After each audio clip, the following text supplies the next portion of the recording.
présente Spell Chess. La plupart des règles des échecs classiques s'appliquent au Spell Chess, à l'exception du fait que les joueurs peuvent prendre le roi adverse pour remporter la partie.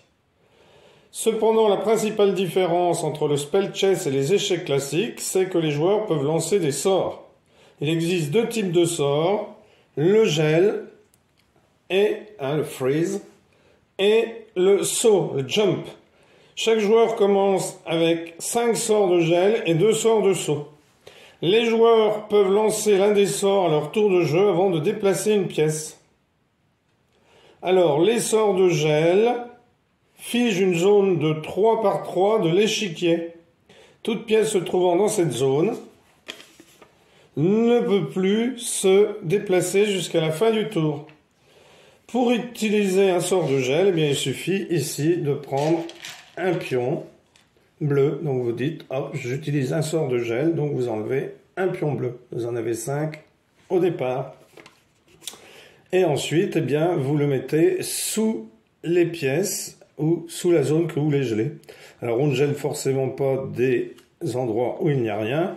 On va geler pour pouvoir ensuite, eh bien, soit gagner en prenant le roi, soit éviter de perdre, ou enfin bon. Alors, les sorts de saut permettent à une pièce alliée de bondir par-dessus la pièce adverse sélectionnée. Pour utiliser le sort de saut,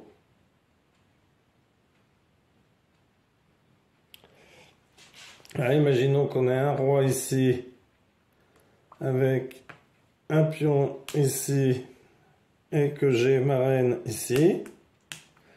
Eh bien, j'utilise mon sort de saut, donc un pion vert, et je vais sauter par-dessus, prendre le roi et gagner.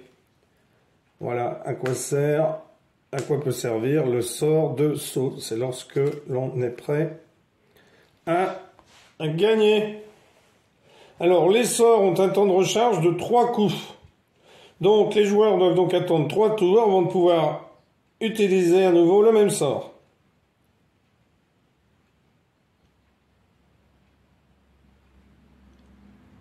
Donc, je vais vous faire une petite démonstration de partie si je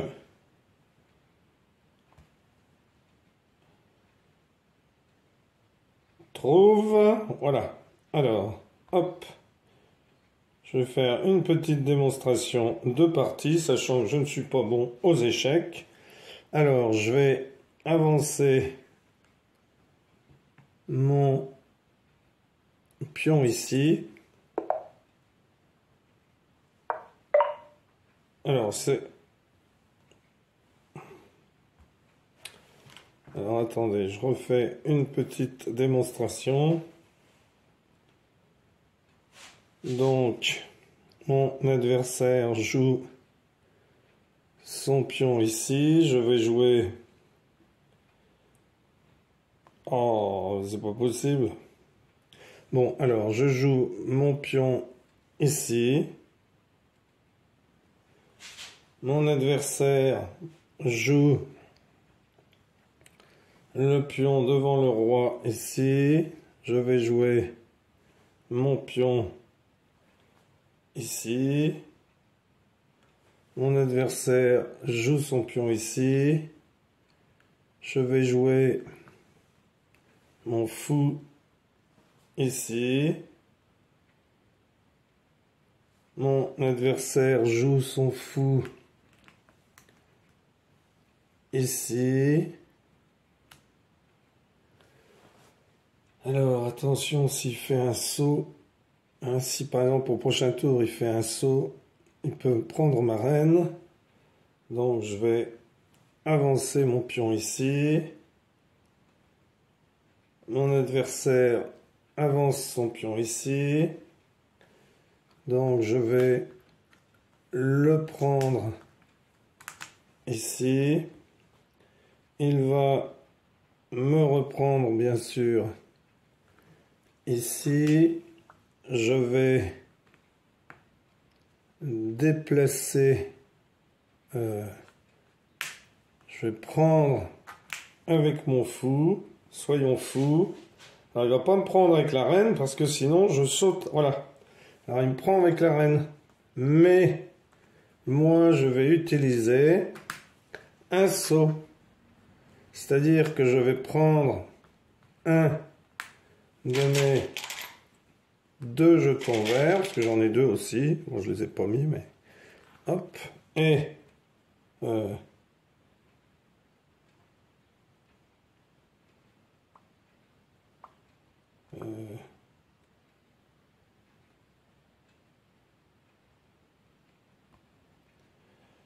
alors, attendez. Donc,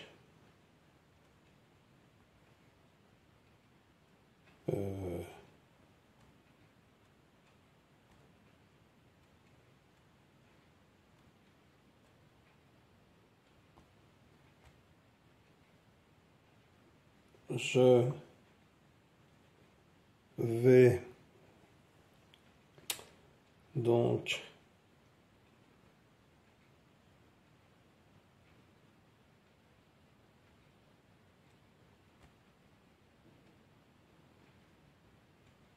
prendre,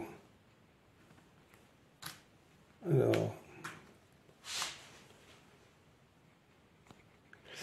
donc je vais prendre un jeton vert, donc il m'en reste plus qu'un, et je vais sauter pour prendre sa reine. Alors, mon adversaire va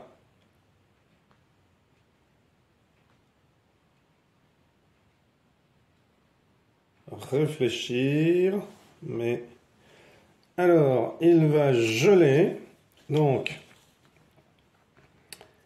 il décide de geler donc toute cette partie-là, voyez, il va geler cette partie-là, donc le pion se retrouve gelé, gelé, gelé, gelé, et comme c'est gelé et que c'est à moi de jouer, alors c'est à lui de jouer ensuite, il va jouer son cavalier, vous voyez, pour venir me prendre ma reine. Je suis gelé, donc il a pris un pion bleu.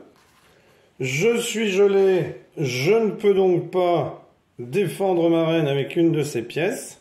Et je peux surtout ne pas la faire partir. Je vais donc avancer mon pion. Là, il va prendre, alors bien entendu, la zone de gelée, on l'enlève. Bon, c'est un peu laborieux quand on joue sur un plateau. On enlève la zone de gelée et là, eh bien entendu, il prend ma reine. Alors, je vais prendre son fou.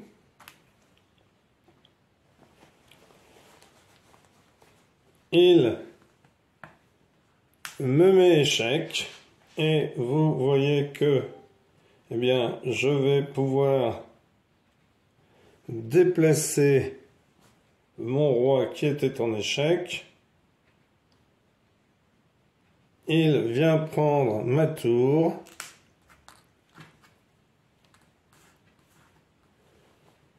Je vais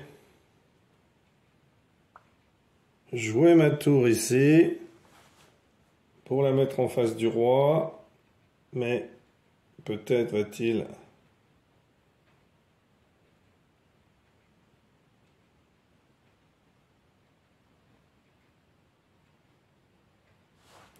Donc, il décide de geler ici toute cette partie-là. Donc, hop, hop, et hop. Donc, bien entendu, je ne peux pas jouer. Et il décide bien sûr d'avancer ici son pion. La zone de gelée est enlevée. C'est à lui de jouer. Il me prend mon ma tour. Alors hop, il prend mon pion. Je reprends ici. Il va faire le grand roc. Alors, je vais malheureusement perdre, vous allez voir, puisque je vais bouger mon roi ici, sinon il va venir faire un saut. Hein, il aurait utilisé le saut pour sauter par-dessus, alors il avait pris un deuxième. Je l'ai. Bon, et là, j'abandonne. Voilà comment est-ce qu'on joue à Spell Chess. Merci pour avoir suivi cette vidéo et à bientôt pour une nouvelle vidéo. Au revoir.